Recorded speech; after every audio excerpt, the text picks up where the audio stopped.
She was the woman who once taught America how to fall in love without saying a word. Wide-brimmed hat, nervous laughter, eyes that always seemed to apologize for feeling too much, Diane Keaton. And beside her, the man whose wit rewrote New York itself, Woody Allen. Together they created a language of love that was awkward, brilliant, and utterly human. But decades later, when that same man became a pariah, accused and condemned, she did something Hollywood could not forgive. She defended him. At 77, when the world demanded silence, Diane Keaton spoke, calmly, unapologetically.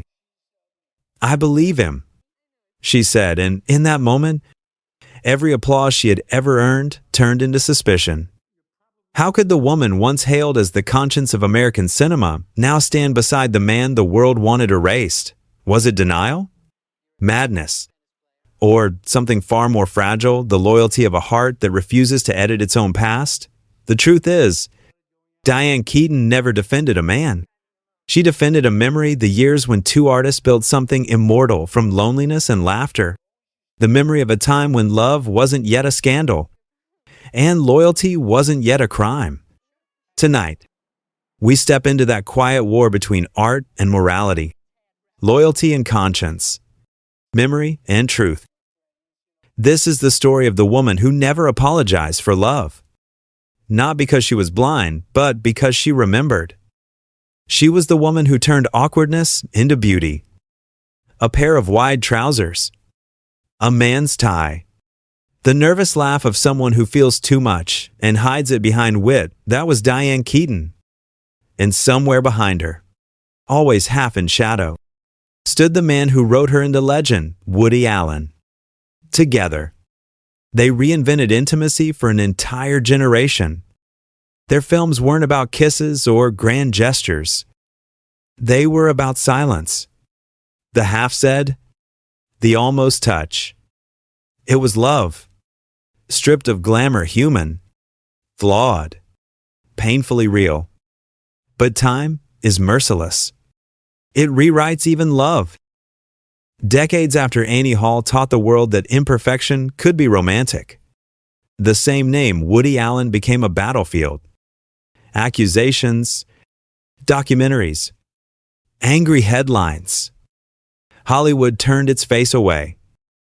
And when every former friend chose silence, one woman did not. At 77, Diane Keaton looked straight into a camera and said 4 words that would ignite a storm. "I believe, my friend." The reaction was instant, brutal. To many, she was defending the indefensible. To others, she was an accomplice to a silence that had already caused too much pain. Tweets demanded apologies. Colleagues distanced themselves. Journalists dissected her interviews, her tone, her past roles. It was as if the world suddenly forgot that she, too, was a person, not a symbol, not a verdict. But Diane Keaton did not flinch. She simply said, "I know him."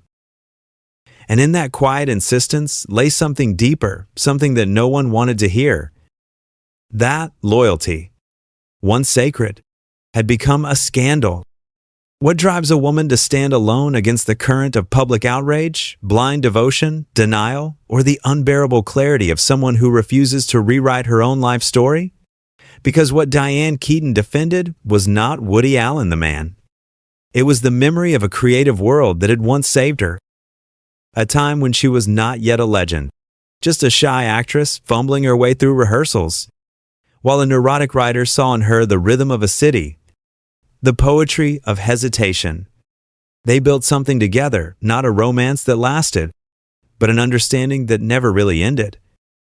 And when the world demanded that she erase that understanding, she couldn't.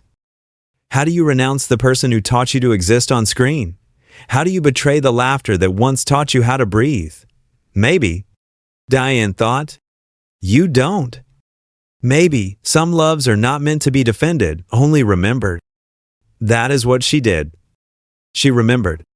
even when remembering made her guilty in the eyes of everyone else. Because there are two kinds of courage: the courage to stand for justice, and the quieter, lonelier courage to stand for memory.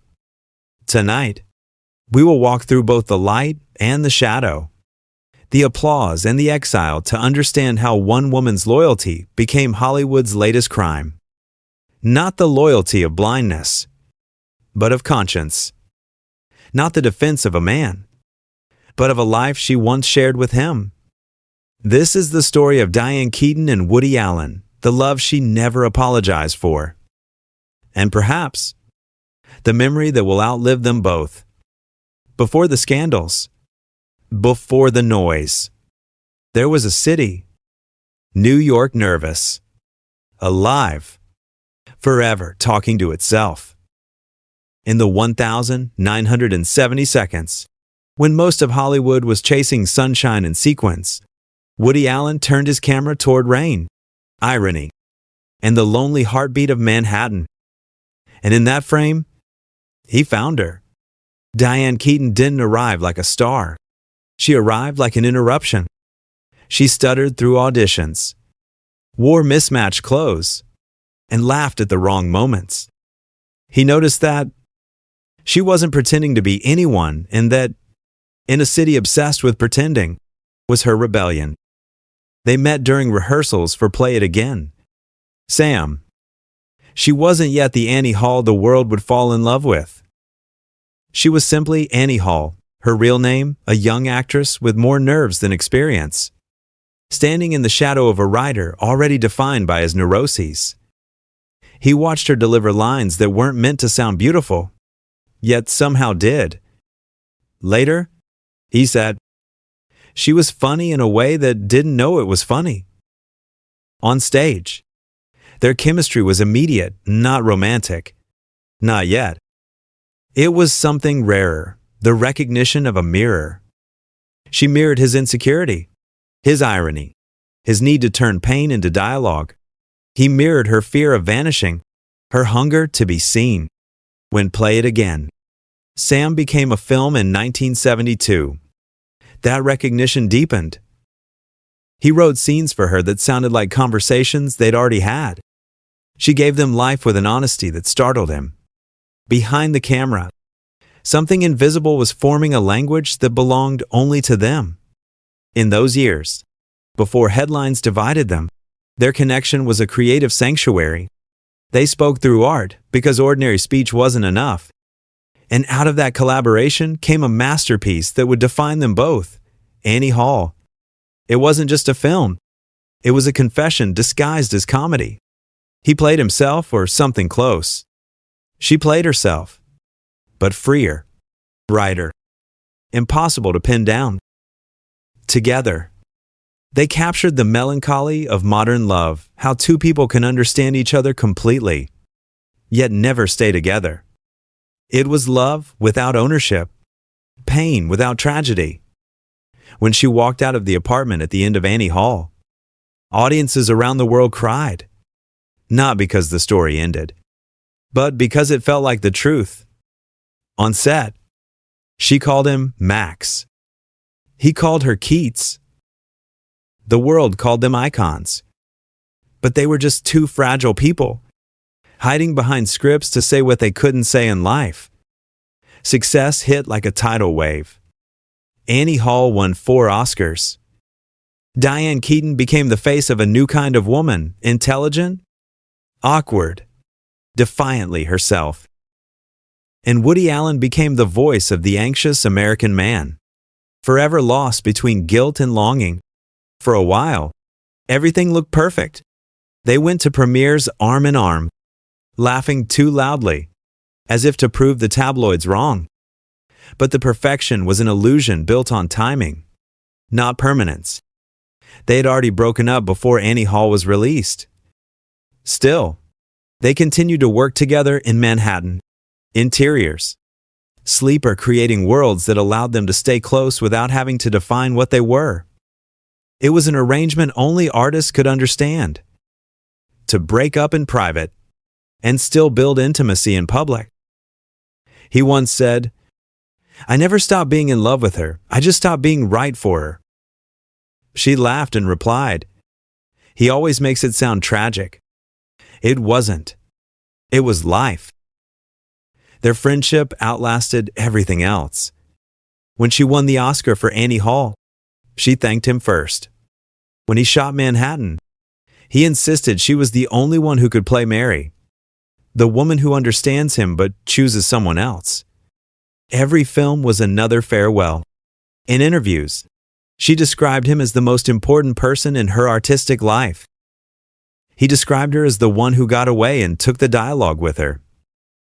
Their dynamic became a myth, the muse and the genius. The awkward lovers who translated their heartbreak into art. But what people rarely understood was how much of her voice had shaped his films.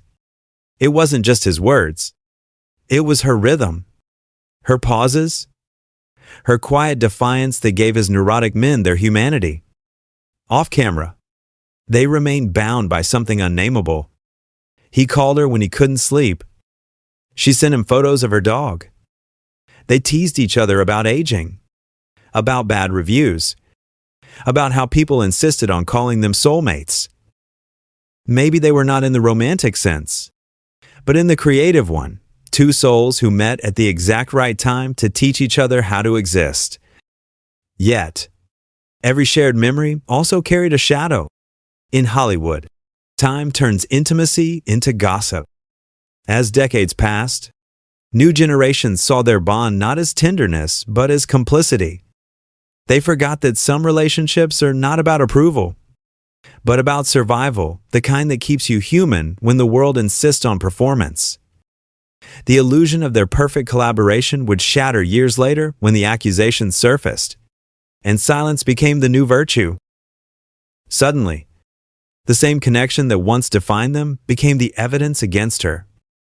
The woman who once embodied authenticity was now accused of blindness.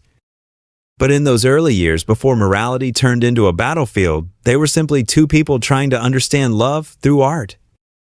And maybe that was their true crime, to believe that memory could stay pure, even when the world demanded sides. When the storm came, it didn't sound like thunder. It came quietly, in headlines, hashtags, interviews, statements of solidarity, a chorus of righteous voices that turned art into evidence and friendship into a weapon. Diane Keaton had seen public tempests before. She knew the rhythm of outrage. But this one was different. Because this time, she was in the crossfire. The world she had once illuminated with laughter and vulnerability had changed its rules. The audience no longer wanted characters, they wanted confessions.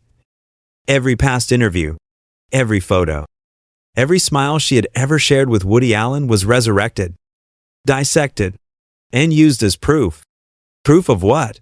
Blindness? Betrayal? Complicity? Nobody seemed to know. Only that silence was now the currency of virtue, and loyalty was a crime. She had watched as Hollywood, one by one, erased him. Actors who once owed him their careers deleted their praise. Studios removed his name from retrospectives. Streaming platforms quietly archived his films under controversy. And Diane, watching all of this, felt an ache that had no name. It wasn't about guilt or innocence anymore. It was about erasure. And she couldn't erase the part of her life that bore his signature. To do so would have been to erase herself. In interviews, she spoke carefully, almost whispering. "I understand how painful this is for everyone," she said. "But I can only speak from what I've known." The internet called her delusional. The press called her nostalgic. Some called her Hollywood's lost aunt, too sentimental to face the truth. But those who truly watched her, the ones who remembered her trembling hands in reds or her silent defiance in looking for Mr. Sess, Goodbar saw something else. A woman trying to hold on to coherence in a world that no longer believed in nuance.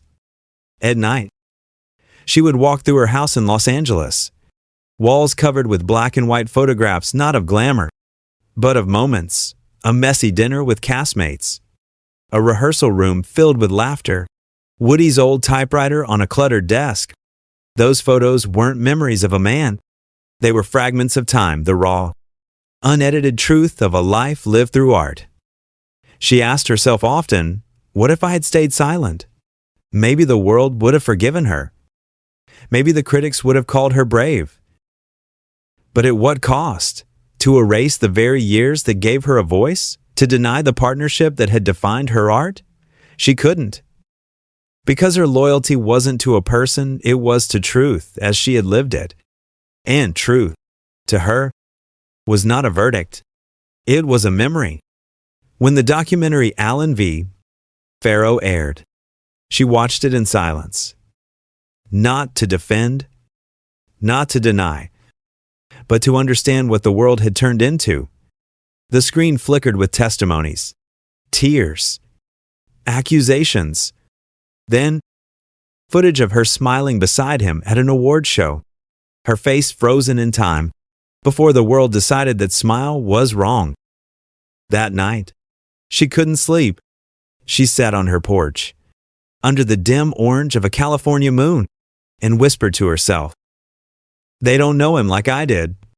They don't know me either." For Diane, the tragedy wasn't just the accusations, it was the loss of context. Once, art had been a mirror where people could see both light and darkness, contradiction and grace. Now it had become a courtroom, and memory, once sacred, had become evidence. She read articles dissecting her loyalty as pathology. Diane Keaton, one headline said, "A case study in denial." Another wrote, "She can't separate genius from guilt." But perhaps what the journalist missed was this: she had separated them. She simply chose to remember the part that had saved her. In private, she still spoke to him, sometimes by phone, by letter. Not about the scandal, never about the noise. They spoke about weather, books, mortality, about how both were growing old in a world that no longer valued reflection. "Do you think they'll ever forgive us for being who we were?" he once asked her. She laughed softly. "They already have. They just don't know it yet." That was her way to turn pain into irony, despair into something resembling humor. But inside, she carried a fatigue that no interview could reveal. Friends urged her to make a statement of apology, not because she was wrong, but because it would end the noise. She refused. Not out of pride, but because apology, for her, meant betrayal of self. And she had already spent too many years learning how not to apologize for being who she was. Behind that wide-brimmed hat and those tinted glasses was not a blind admirer. She was an artist haunted by gratitude. He had seen her before anyone else did. He had written her into existence. And even if the world now demanded she undo that, she couldn't. Sometimes, in rare interviews, when asked if she regretted standing by him, she smiled, that same nervous, uncertain smile from Annie Hall. "I don't do regret very well," she said. "It's too much like rewriting." The backlash faded slowly, but the wounds remained. There were dinners she was no longer invited to, film retrospectives that mentioned her name only in passing. Younger actors looked at her with a polite distance, as if she carried an old, inconvenient truth no one wanted to touch. Yet, paradoxically, her solitude gave her peace. She began to write again fragments of memoirs, reflections on memory, on the ethics of affection. One line she wrote captures her contradiction perfectly. "Sometimes, love isn't about choosing right from wrong. It's about remembering who you were when you still believed in both."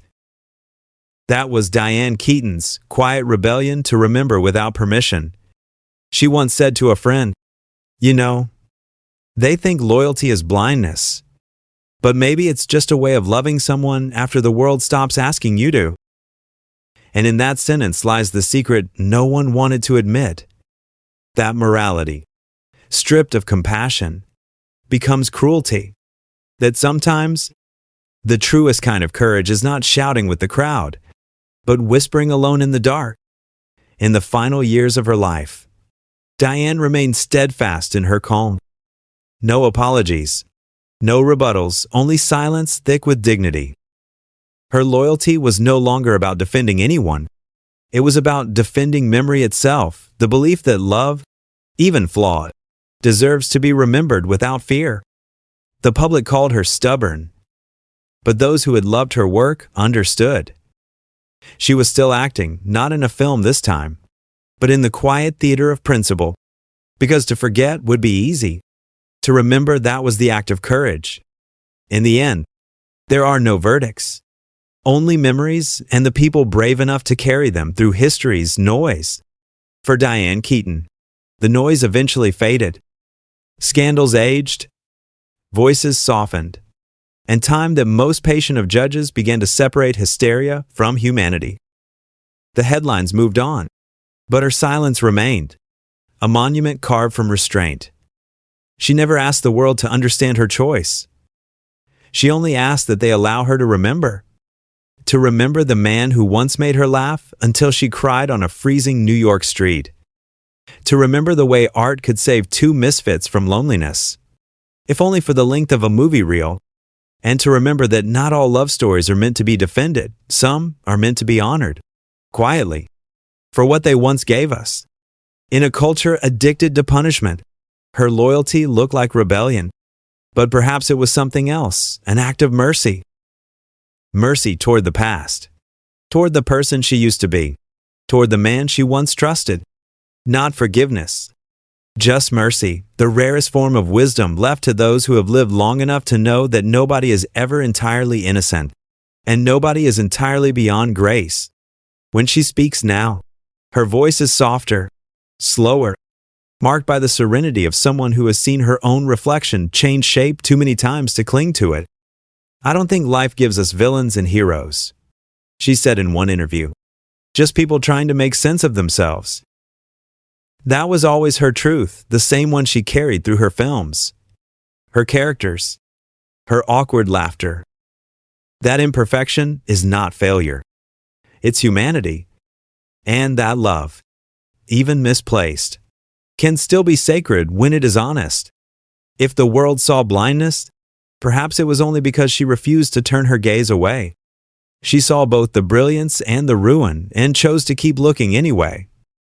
Because to look away, for her, would have been to deny that she had lived. In the quiet of her home, she keeps her old film stills in boxes. Frames from Annie Hall, Manhattan, Love and Death. She doesn't display them anymore, not out of shame, but reverence. They are relics of a life she refuses to sanitize. Each photograph whispers, "This happened. It was real." That is her moral.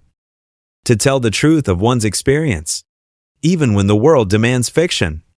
And in that truth, there is something strangely beautiful, the kind of beauty that doesn't beg for admiration, but endures in silence. Because love, at its purest, is not about being right. It is about being present. History will remember Woody Allen through controversy, but it will remember Diane Keaton through compassion, a woman who stood still in the wind and refused to rewrite the story that shaped her, not because she was loyal to a man, but because she was loyal to memory itself.